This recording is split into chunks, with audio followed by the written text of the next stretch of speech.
வவுனியா மாநகர முதல்வர் விவகாரம். ஆளுநரின் உத்தரவுக்கு விதிக்கப்பட்ட இடைக்கால தடை நீடிப்பு. உயர்தர மாணவர்களுக்கு விசேட அறிவித்தல். ஷானி அபேசகரவிற்கு பதவி உயர்வு. சிறைச்சாலை கட்டமைப்பை பலவீனப்படுத்த சதி. அமைச்சர் ஆனந்த விஜயபால எச்சரிக்கை. நாடாளுமன்ற உறுப்பினர்களின் வேதனங்கள் உயர்த்தப்படவில்லை. எரிபொருள் கொடுப்பனவே திருத்தப்பட்டது. பிரதியமைச்சர் நிசாந்த ஜெயவீர விளக்கமளிப்பு. சிறைச்சாலை வன்முறையை அடுத்து அகிலவராஜ் காரியவசத்திற்கு பாதுகாப்பு வழங்குமாறு ஐக்கிய தேசிய கட்சி கோரிக்கை. இலங்கையின் நீதித்துறை கட்டமைப்பில் புரட்சிகர மாற்றங்கள். நாடாளுமன்ற உறுப்பினர் ஹிருணி விஜயசிங்க தெரிவிப்பு. புதரிலிருந்து ஆணொருவரின் சடலம் மீட்பு. மெகசின் மோதலில் உயிரிழந்த கைதியின் பின்னணி. இலங்கை சிறைச்சாலைகளில் உள்ள இந்திய கடற்தொழிலாளர்களின் பாதுகாப்பை உறுதிப்படுத்துமாறு கோரிக்கை. மாகாண சபை தேர்தலை உடனடியாக நடத்துவது ஜனநாயகத்தை மதிக்கும் செயலாகும். கெபே அமைப்பு தெரிவிப்பு. யாழில் உள்நாட்டு வெளிநாட்டு சுற்றுலாவாவிகளை இலக்காக கொண்டு மாபெரும் உணவு திருவிழா. போலியானது என சந்தேகத்திற்குட்படுத்தப்பட்ட இலங்கை கடவுச்சீட்டு. முன்னாள் எம்பிக்கு பிரிட்டனில் ஏற்பட்ட சிக்கல். முஜிபுர் ரஹ்மான் வெளியிட்ட தகவல். சிறைச்சாலை கட்டமைப்பை பலவீனப்படுத்த ஒரு தரப்பினர் திட்டமிட்ட வகையில் செயற்படுவதை அவதானிக்க முடிகிறது. இவ்வாறான மோதல்களினால் தேசிய பாதுகாப்புக்கு எவ்வித அச்சுறுத்தலும் ஏற்படவில்லை. சிறைச்சாலை கட்டமைப்பை பாதுகாக்க கடுமையான நடவடிக்கைகள் எடுக்கப்படும் என பொதுமக்கள் பாதுகாப்பு மற்றும் பாராளுமன்ற அலுவல்கள் அமைச்சர் ஆனந்த விஜயபால தெரிவித்தார். பாராளுமன்றத்தில் நேற்று நடைபெற்ற அமர்வின் போது சிறைச்சாலைகள் மோதல் தொடர்பில் எதிர்க்கட்சித் தலைவர் சஜித் பிரேமதாச எழுப்பிய கேள்விகளுக்கு பதிலளிக்கையில் மேற்கண்டவாறு குறிப்பிட்டார். அங்கு அவர் மேலும் உரையாற்றியது.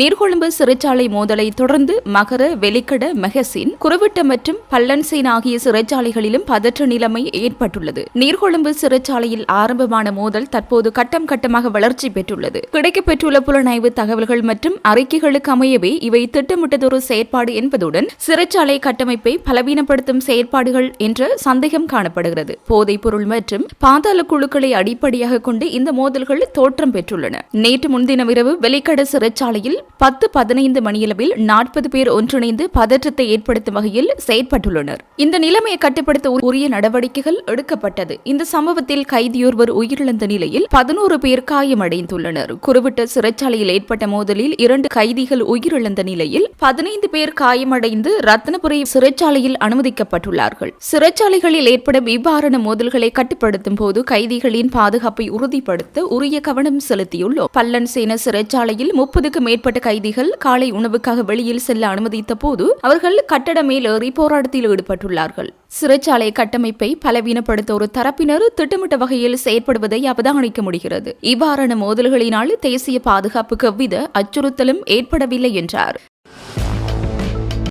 நாடளாவிய ரீதியில் உள்ள 2723 பரீட்சை மத்திய நிலையங்களில் இம்முறை 5ஆம் தர புலமை பரிசில் பரீட்சை நாளை நடைபெற உள்ளதாக பரீட்சைகள் ஆணையாளர் நாயகம் இந்தியா குமாரி எல்லியனகே தெரிவித்துள்ளார். இம்முறை பரீட்சைக்காக மொத்தம் 2,94,089 விண்ணப்பதாரர்கள் தோற்றவுள்ளதுடன் அவர்களில் சிங்கள மொழியில் 2,20,366 விண்ணப்பதாரர்களும், தமிழ் மொழியில் 73,723 விண்ணப்பதாரர்களும் பதிவு செய்துள்ளனர். இப்பரீட்சைக்கான மேலதிக வகுப்புகளை நடாத்தும் காலம் ஆகஸ்ட் 5ஆம் தேதி நள்ளிரவுடன் நிறைவடைந்துள்ளதுடன் பரீட்சை முடியும் வரை அச்சல்லது மின்னணு ஊடகங்கள் வாயிலாக புலமை பரிசில் பரீட்சை தொடர்பான விளம்பர பணிகளை மேற்கொள்வது முற்றாக தடை செய்யப்பட்டுள்ளதாகவும் இந்தியா குமாரி லீனகை குறிப்பிட்டார். மேலும் பெற்றோர்கள் பரீட்சை நிலையங்களுக்குள் நுழைவதற்கு அனுமதி வழங்கப்பட மாட்டாது என்றும் தெரிவித்துள்ளார். மாணவர்களின் மன ஒருமைப்பாட்டை பேணி கவனத்துடன் பரீட்சை எதிர்கொள்வதற்கு ஏதுவாக பரீட்சை தொடங்குவதற்கு ஒரு மணி நேரத்திற்கு முன்னதாக பரீட்சை நிலையங்களுக்கு வருமாறு பரீட்சை திணைக்களம் அறிவுறுத்தியுள்ளது. முதலாவதாக 2ஆம் வினாத்தாள் வழங்கப்படும் என்பதுடன் அது காலை 9:30 மணிக்கு தொடங்கி அது 10:45 மணிக்கு நிறைவடையும். அதன் பின்னர் கிடைக்கும் சிறிய இடைவேளைக்கு பிறகு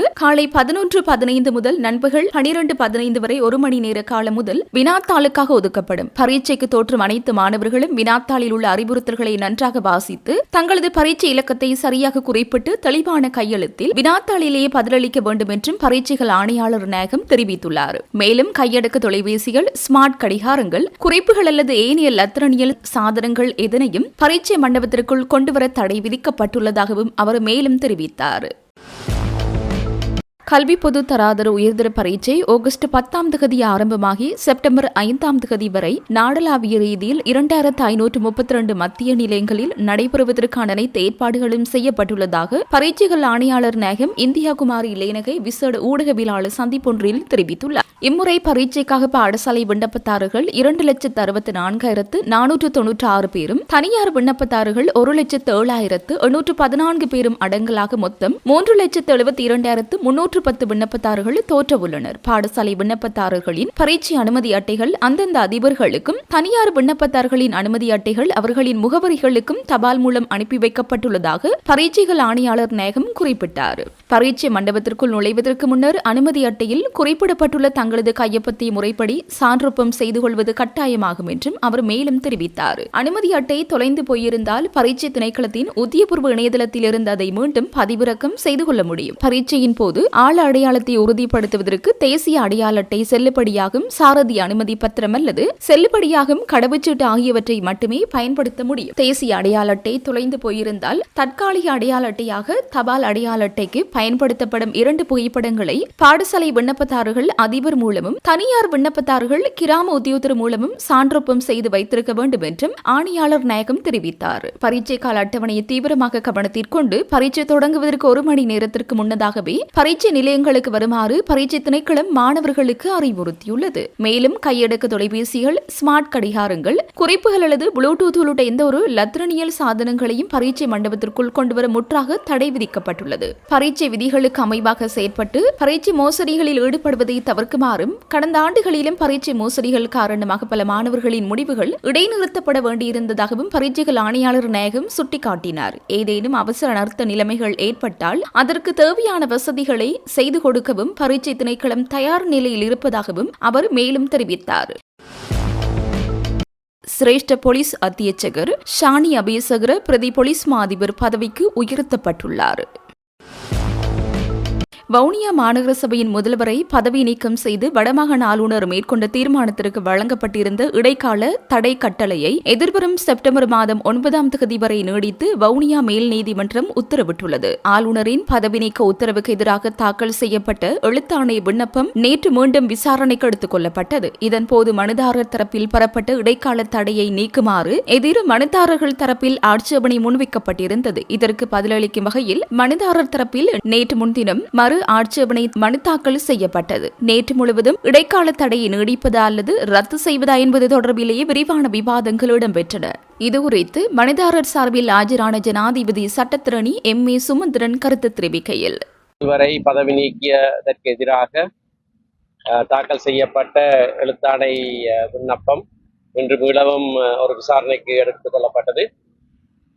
ஆரம்ப கட்டத்திலேயே நாங்கள் எடுத்திருந்த இடைக்கால தடையினை நீக்குமாறு பிரதிவாதிகள் சார்பிலே ஆட்சேபனை அணைக்கப்பட்டிருந்தது. அந்த ஆட்சேபனைக்கு நாங்கள் மறு ஆட்சேபனை நேற்றைய தினம் அணைத்திருந்தோம். அந்த விடயம் சம்பந்தமாக இன்றைக்கு ஒரு விசாரணை நடைபெற்றது.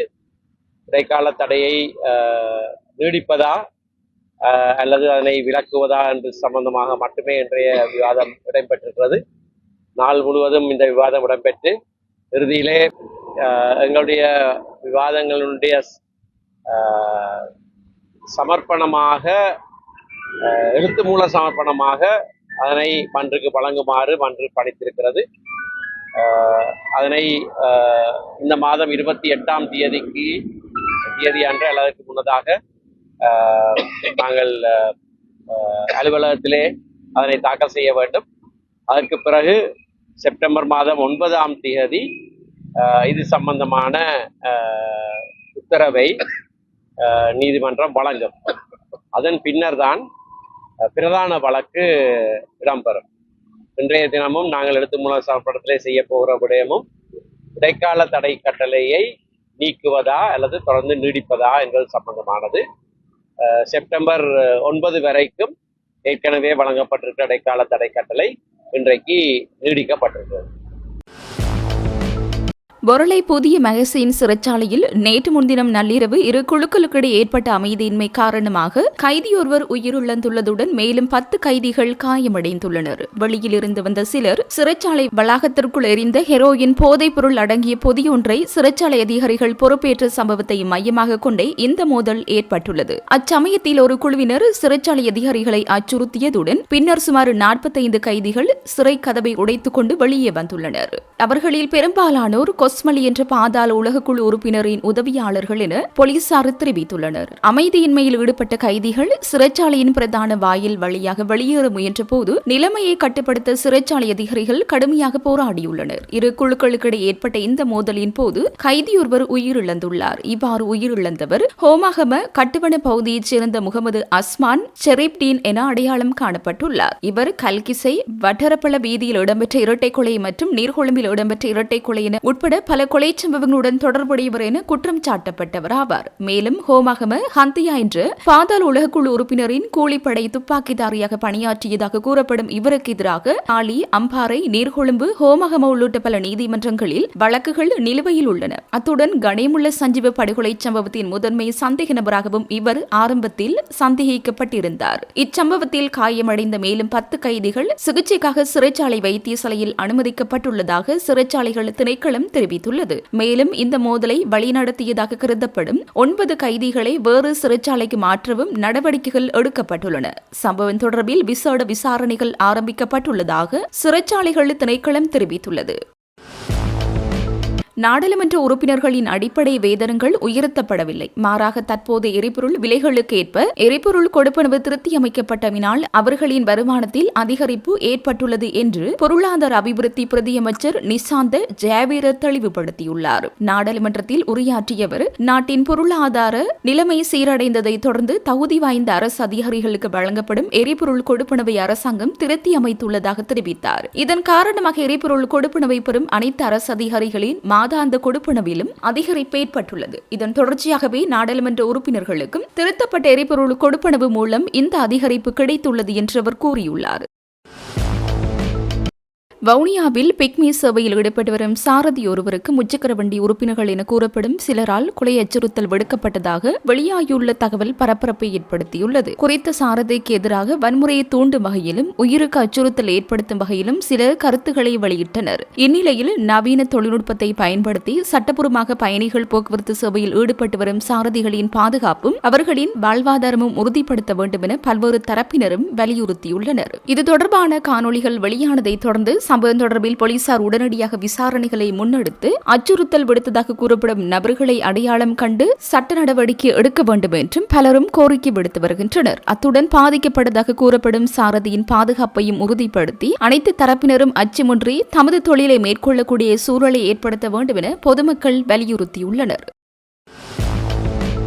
இலங்கை சிறைச்சாலைகளில் தடுத்து வைக்கப்பட்டுள்ள தமிழக கடற்தொழிலாளர்களின் உயிருக்கான உத்தரவாதங்களை இலங்கை மற்றும் இந்திய அரசாங்கங்கள் உடனடியாக உறுதிப்படுத்த வேண்டும் என்று கோரிக்கை விடுக்கப்பட்டுள்ளது. இந்திய தேசிய பாரம்பரிய கடற்தொழிலாளர் கூட்டமைப்பின் தலைவர் சே நல்லதம்பி இந்திய வெளிவிவகார அமைச்சருக்கு அனுப்பி வைத்துள்ள மின்னஞ்சல் மூலமாக இந்த கோரிக்கை முன்வைத்துள்ளார். இலங்கை கடற்பரப்பினுள் எல்லை தாண்டி மீன்பிடித்த குற்றச்சாட்டின் கீழ் ராமேஸ்வரத்தைச் சேர்ந்தவர்கள் உட்பட பலர் தமிழக கடற்தொழிலாளர்கள் நாட்டின் பல்வேறு சிறைச்சாலைகளில் தடுத்து வைக்கப்பட்டுள்ளதாக அவர் சுட்டிக்காட்டினார்.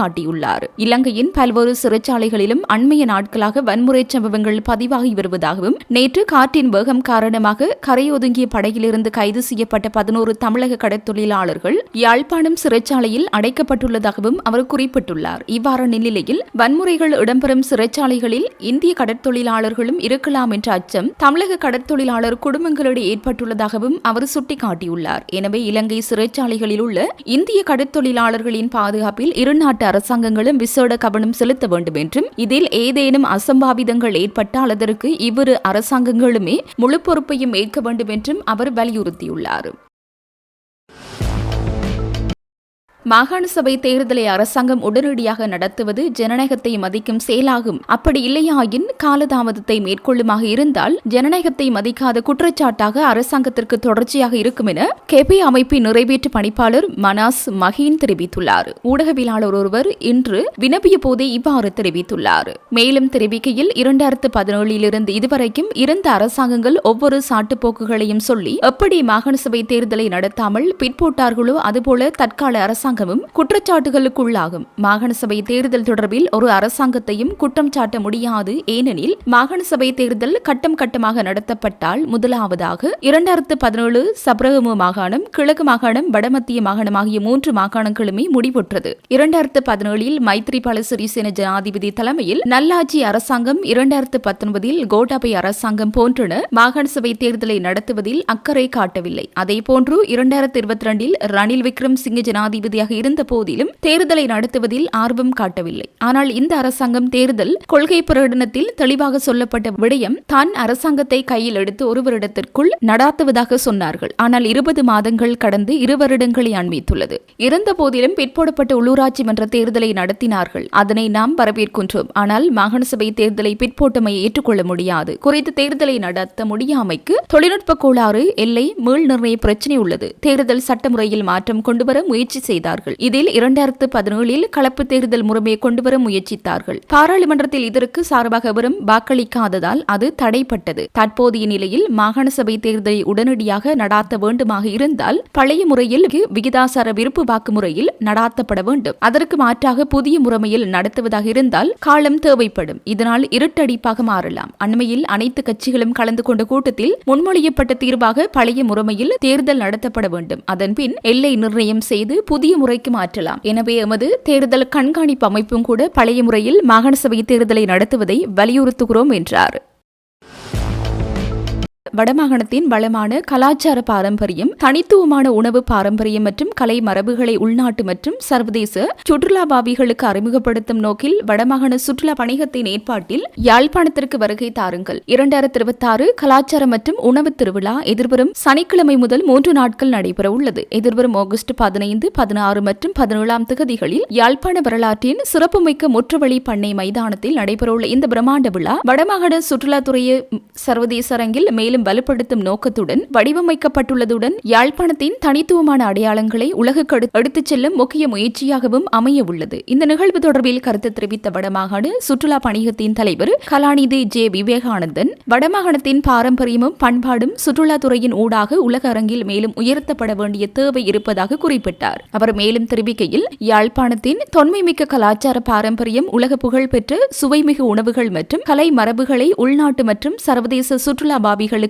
அறிமுகப்படுத்தும் நோக்கிலேயே இந்த திருவிழா ஏற்பாடு செய்யப்பட்டுள்ளது. பண்ணை கடற்கரையும் யாழ்ப்பாண கோட்டை அண்மித்த இயற்கை எழில் சூழ்ந்த முற்றுவழி பண்ணை மைதானத்தில் நடைபெறும் இந்த விழா வடமாகாண சுற்றுலாத்துறையின் வளர்ச்சி பயணத்தில் ஒரு முக்கிய மைல்கல்லாக அமையும். வடமாகாணத்தின் சுற்றுலா, கலாச்சாரம், கைவினை, பாரம்பரிய உணவுகள் மற்றும் உள்ளூர் பொருளாதாரத்தை ஒரே மேடையில் உலகிற்கு வெளிப்படுத்தும் அரிய வாய்ப்பாகவும் இந்த நிகழ்வு அமையும் என்றார். 3 நாட்கள் நடைபெறவுள்ள இந்த திருவிழாவில் வடமாகாணத்தின் பாரம்பரிய உணவு கண்காட்சி, கைவினை பொருட்கள் காட்சி மற்றும் விற்பனை, கலாச்சார மற்றும் நாட்டுப்புற கலை நிகழ்ச்சிகள், இசை நிகழ்ச்சிகள், பாரம்பரிய விளையாட்டுகள், உள்ளூர் உற்பத்தியாளர்களின் கண்காட்சிகள் உள்ளிட்ட பல்வேறு சிறப்பு அம்சங்கள் இடம்பெற உள்ளன. உள்நாட்டு மற்றும் வெளிநாட்டு சுற்றுலாபாவிகள், முதலீட்டாளர்கள், தொழில் முனைவோர் மற்றும் பொதுமக்கள் என அனைவரையும் இந்த பெருவிழாவில் கலந்து கொள்ளுமாறு வடமாகாண சுற்றுலா பணியகம் அழைப்பு விடுத்துள்ளது.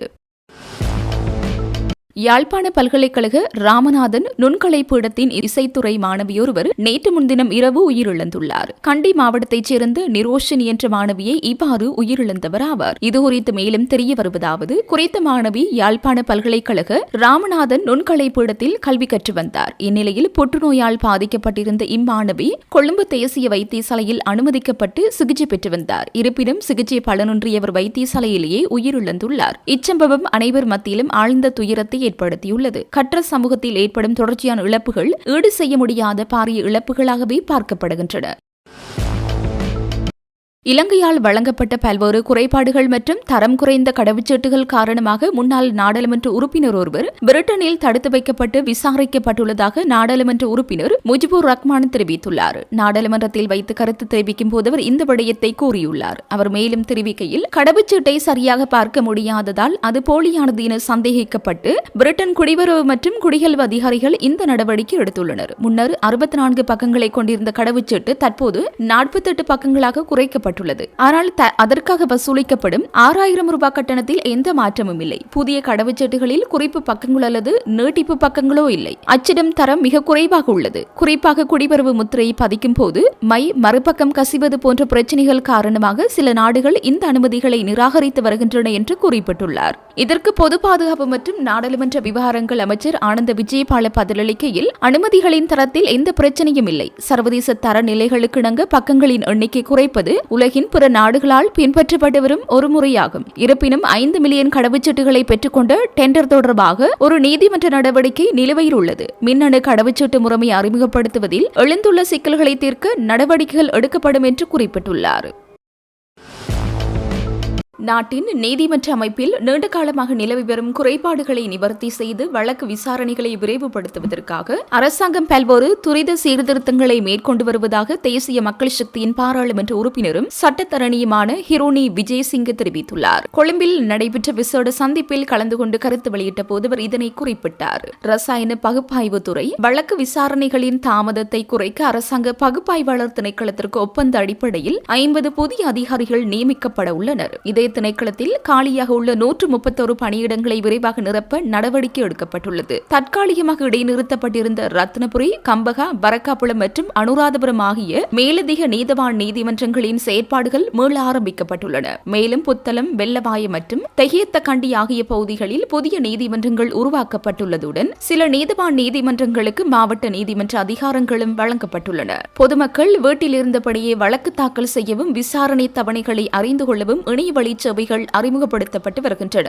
கராப்பட்டி மற்றும் கண்டி நீதிமன்றங்களில் காணொலி ஊடான கட்டமைப்பு மற்றும் உயர் நீதிமன்றம், மேல்முறையீட்டு நீதிமன்றங்களில் நவீன டிஜிட்டல் அமைப்புகள் நிறுவப்பட்டு வருகின்றன. 22வது அரசியலமைப்பு திருத்தத்தின் கீழ் நீதிபதிகளின் ஓய்வு பெறும் வயதை உயர்த்த முன்மொழிவுகள் செய்யப்பட்டுள்ளன. தற்போது அனுமதிக்கப்பட்ட 110 நீதிபதி இடங்களில் 94 பேர் மட்டுமே உள்ள நிலையில் மொத்த நீதிபதிகளின் எண்ணிக்கை 120ஆக உயர்த்தி தேங்கியுள்ள வழக்குகளை விரைவில் முடிவுக்கு கொண்டுவர திட்டமிடப்பட்டுள்ளது. கொழும்பு மற்றும் கம்பகாவிற்கு மட்டும் வரையறுக்கப்பட்டிருந்த 3 அடங்கிய மேல் நீதிமன்ற விசேட ஆயங்களின் சேவைகள் இனி நாட்டின் அனைத்து மாவட்டங்களுக்கும் விரிவுபடுத்தப்பட உள்ளன. இதன்படி நீதிபதிகள் நேரடியாக மாவட்டங்களுக்கு சென்று வழக்குகளை விசாரிப்பதன் மூலம் தலைநகரை நோக்கி மக்கள் அலைய வேண்டிய சிரமம் தவிர்க்கப்படும் என்று சுட்டிக்காட்டப்பட்டது. மெஹசின் சிறைச்சாலையில் அண்மையில் ஏற்பட்ட வன்முறை சம்பவங்களை தொடர்ந்து விளக்கமறியலில் வைக்கப்பட்டுள்ள ஐக்கிய தேசிய கட்சியின் சிரேஷ்ட உபதலைவரும் முன்னாள் அமைச்சருமான அகிலவிராஜ் காரியவசத்திற்கு பாதுகாப்பு வழங்குமாறு கோரி சிறைச்சாலை அதிகாரிகளுக்கு ஐக்கிய தேசிய கட்சி கடிதம் ஒன்றை அனுப்பியுள்ளது. பதில் சிறைச்சாலைகள் ஆணையாளர் ஜெனரலுக்கு ஐக்கிய தேசிய கட்சியின் பொதுச் செயலாளர் தலதா அத்துக்குரல் எழுதியுள்ள இக்கடிதத்தில் எதிர்வரும் ஆகஸ்ட் 18ஆம் தேதி வரை விளக்கமறியலில் வைக்கப்பட்டுள்ள அகிலவிராஜ் காரியவசத்தின் பாதுகாப்பை உறுதிப்படுத்துவது சிறைச்சாலை அதிகாரிகள் பொறுப்பாகும் என்று வலியுறுத்தப்பட்டுள்ளது. கடந்த வியாழக்கிழமை மெஹசின் சிறைச்சாலையில் ஏற்பட்ட வன்முறையின் போது கைதியொருவர் கொல்லப்பட்டதை அடுத்து முன்னாள் அமைச்சரின் பாதுகாப்புக்கு அச்சுறுத்தல் ஏற்பட்டுள்ளதாக கட்சி கவலை தெரிவித்துள்ளது. மேலும் சில விவகாரங்கள் குறித்து விவாதிப்பதற்காக கட்சியின் தலைவர் வஜிர அபேவர்த்தன மற்றும் சிறைச்சாலை அதிகாரிகளுக்கு இடையில் ஒரு அவசர சந்திப்புக்கு ஏற்பாடு செய்யுமாறும் ஐக்கிய தேசிய கட்சி கோரிக்கை விடுத்துள்ளது. முன்னாள் ஜனாதிபதியின் சிரேஷ்ட ஆலோசகராக பதவியில் இருந்த காலத்தில் அரசுக்கு நிதி இழப்பை ஏற்படுத்தியதாக கூறப்படும் ஊழல் குற்றச்சாட்டுகளின் கீழே அகிலவிராஜ் காரியவசம் கைது செய்யப்பட்டு மெஹசின் சிறையில் தடுத்து வைக்கப்பட்டுள்ளமை குறிப்பிடத்தக்கது. சிறை கைதிகளின் உரிமைகளை பாதுகாக்கும் குழுவின் பிரதானிகளுக்கு தொடர்ச்சியாக கொலை மிரட்டல்கள் விடுக்கப்பட்டு வருவதாக இலங்கை ஆசிரியர் சங்கத்தின் பொதுச் செயலாளர் ஜோசப் ஸ்டாலின் குற்றம் சாட்டியுள்ளார். சிறை கைதிகளின் உரிமைகளை பாதுகாக்கும் குழுவின் காரியாலயத்தில் நடைபெற்ற ஊடகவியலாளர் சந்திப்பில் கலந்து கொண்டு கருத்து தெரிவிக்கும் போது அவர் மேற்கண்டவாறு தெரிவித்துள்ளார். அவர் மேலும் தெரிவிக்கையில், சிறை கைதிகள் நாட்டின் சட்ட ரீதியான பராமரிப்பில் உள்ளவர்கள் என்பதால் அவர்களின் பாதுகாப்புக்கு முழுமையான பொறுப்பையும் அரசாங்கமே ஏற்க வேண்டும். அண்மை காலத்தில் நீர்கொழும்பு மற்றும் மகர சிறைச்சாலைகளில் இடம்பெற்ற சம்பவங்கள் குறித்த அரசாங்கமும் பொறுப்பான அமைச்சர்களும் முன்வைக்கும் விளக்கங்கள் ஏற்றுக்கொள்ளத்தக்கதாக இல்லை. சிறைச்சாலைகளுக்குள் போதைப் பொருட்கள் கொண்டு செல்லப்படுவது, கைபேசிகள் பயன்படுத்துவது மற்றும் பல்வேறு சட்டவிரோத நடவடிக்கைகள் இடம்பெறுவதை இத்தகைய அசம்பாவிதங்களுக்கு காரணம் என அதிகாரிகள் கூறுகின்றனர். இக்கூற்றானது தங்கள் கடமையையும் பொறுப்பையும் அரசாங்கம் சரியாக நிறைவேற்றவில்லை என்பதையே வெளிப்படுத்துகிறது. சிறைச்சாலை சுவர்களில் சிறை கைதிகளும் மனிதர்களே என்ற வாசகம் பொறிக்கப்பட்டிருந்தாலும் சுவர்களுக்குள் மனித உரிமை மீறல்களை இடம்பெறுகின்றன. பாதிக்கப்பட்ட சிறை கைதிகளின் குடும்பத்தினரின் தகவல்களை சேகரிக்கச் செல்லும் ஊடகவியலாளர்கள் கூட அச்சுறுத்தப்படுகின்றனர். அரசாங்கத்தின் கூற்றை மட்டும் கேட்டுக்கொண்டு அமைதியாக இருக்க முடியாது. சிறை கைதிகளின் உரிமைகளுக்காகவும் குரலற்றவர்களின் குரலாகவும் செயற்படும் அமைப்புகளை அடக்குமுறை மூலம் முடக்க நினைப்பது ஜனநாயகத்திற்கு பேரபாயமாகும். குறிப்பாக சிறை கைதிகளின் உரிமைகளை பாதுகாக்கும் குழுவின் பிரதானிகளான சிரேஷ்ட சட்டத்திரணி ஷேனக பெரேரா மற்றும் சுதேஷ் நந்திமால் ஆகியோருக்கு அண்மையில் கொலை மிரட்டல் கடிதங்கள் அனுப்பப்பட்டுள்ளன. குறிப்பிட்ட ஒரு குழுவின் பெயரை பயன்படுத்தி இந்த விவகாரங்களில் தலையிட்டால் கடுமையான விளைவுகளை சந்திக்க நேரிடும் என அச்சுறுத்தல் விடுக்கப்பட்டுள்ளது. இது தொடர்பாக போலீஸ் மா அதிபரிடமும் போலீஸ் நிலையத்திலும் முறைப்பாடு செய்யப்பட்டுள்ளது. இத்தகைய அச்சுறுத்தல்கள் குறித்து அரசாங்கம் உடனடியாக தீவிர விசாரணை நடத்த வேண்டும். கடந்த காலங்களில் ஊடகவியலாளர்கள் மற்றும் சமூக செயற்பாட்டாளர்கள் படுகொலை செய்யப்பட்ட கலாச்சாரத்தை ஒழிப்பதாக கூறி ஆட்சிக்கு வந்த அரசாங்கத்தின் கீழ் மீண்டும் இத்தகைய மிரட்டல்கள் தொடர்வது கவலை அளிக்கிறது. சிறை கைதிகளின் மனித உரிமைகள் குறித்து ஐக்கிய நாடுகள் சபையின் ஜெனீவா மனித உரிமைகள் பேரவையில் முறையிட்டமை அவர்களின் உரிமையாகும். தற்போது எதிர்க்கட்சிகள் கூட ஜெனீவா செல்வதாக கூறும்போது சிறை கைதிகளின் உரிமைகளுக்காக போராடுபவர்கள் சர்வதேச ரீதியில் குரல் கொடுப்பதில் எந்த தவறும் இல்லை. இத்தகைய அச்சுறுத்தல்களுக்கு சிறை கைதிகளின் உரிமைகளை பாதுகாக்கும் குழு ஒருபோதும் அச்சுப்படாது. இந்த அமைப்பு தனித்து செயற்படவில்லை. அவர்களது அனைத்து நியாயமான போராட்டங்களுக்கும் அவர்கள் எடுக்கும் எந்த ஒரு சட்ட ரீதியான நடவடிக்கைகளுக்கும் நாங்கள் நிபந்தனையற்ற ஆதரவை வழங்குவோம். அரசாங்கம் இத்தகைய அடக்குமுறைகளை உடனடியாக நிறுத்தி அச்சுறுத்தல் விடுத்தவர்கள் மீது உரிய சட்ட நடவடிக்கை எடுக்க வேண்டும் என்றார். மன்னார் பிரதேச செயலாளர் பிரிவுக்குட்பட்ட பேசாலை போலீஸ் பிரிவைச் சேர்ந்த பேசாலை 8ஆம் வட்டாரத்தில் உள்ள புதர் ஒன்றிலிருந்து நேற்று மதியம் ஆணொருவரின் சடலம் கண்டெடுக்கப்பட்டுள்ளது. குறித்த பகுதியில் சடலம் ஒன்று இருப்பதை அவதானித்த அப்பகுதி மக்கள் உடனடியாக கிராம உத்தியோகத்தர் ஊடாக பேசாலை போலீசாருக்கு தகவல் வழங்கினர். தகவல் அறிந்த பேசாலை போலீசார் சம்பவ இடத்திற்கு விரைந்து சென்று சடலத்தை கைப்பற்றியதுடன் மேற்கொண்ட முதற்கட்ட விசாரணைகளில் உயிரிழந்தவர் பேசாலை 8ஆம் வட்டாரத்தைச் சேர்ந்த லோரன்ஸ் மொரிஸ் என அடையாளம் காணப்பட்டார். 2 பிள்ளைகளின் தந்தையான இவர் மீன்பிடி தொழில் செய்து வந்தவர் என்பதும் அவர் சடலமாக மீட்கப்பட்ட இடத்திலிருந்து சற்று தொலைவிலே அவரது வீடு அமைந்துள்ளது என்பதும் தெரிய வந்துள்ளது. சம்பவ இடத்திற்கு வருகை தந்த குற்றத்தடுப்பு தடயவியல் போலீசாருடன் இணைந்து பேசாலை போலீசார் தீவிர விசாரணைகளை மேற்கொண்டு வருகின்றனர். உயிரிழந்த நபரின் தொலைபேசி தொடர்பு நேற்று காலை 7:30 மணிக்கு மேல் கிடைக்கவில்லை என அவரது குடும்பத்தினர் தெரிவித்துள்ளனர். சடலத்தை கைப்பற்றியுள்ள பேசாலை போலீசார் இம்மரணத்திற்கான காரணம் குறித்து தொடர்ந்து விசாரணைகளை முன்னெடுத்து வருகின்றனர்.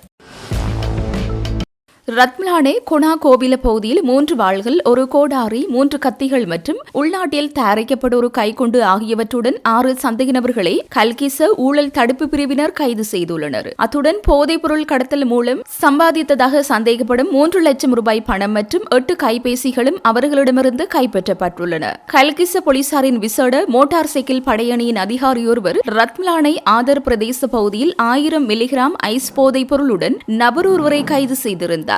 அவரிடம் மேற்கொள்ளப்பட்ட விசாரணைகளின் போது போதைப்பொருள் கொள்முதல் செய்யப்பட்ட இடம் மற்றும் போதைப்பொருள் விற்பனையின் நடைபெறும் இந்த வீடு பற்றிய தகவல்கள் வெளிச்சத்திற்கு வந்துள்ளன. குறித்த வீட்டின் நுழைவாயிலில் சுபன் சர்பையா நுழைவது தடை என எழுதப்பட்டிருந்ததாக தகவல்கள் தெரிவிக்கின்றன. அதற்கமைய இந்த இடத்தில் மேற்கொள்ளப்பட்ட தேடுதல் நடவடிக்கையின் போது இந்த ஆயுதங்களும் பணமும் போலீசாரினால் கைப்பற்றப்பட்டுள்ளன. கைது செய்யப்பட்ட பிரதான சந்தேக நபர் 29 வயதுடையவர் என்பதோடு ஏனைய சந்தேக நபர்கள் 33, 22, 24, 51, 36 ஆகிய வயதுடைய ரத்மலானை, நாவலப்பட்டி மற்றும் எகலியகொட ஆகிய பகுதிகளைச் சேர்ந்தவர்களாவர். சந்தேக நபர்களை நீதவான் முன்னிலையில் ஆஜர்படுத்திய பின்னர் தடுப்பு காவல் உத்தரவை பெற நடவடிக்கை எடுக்கப்பட்டுள்ளது.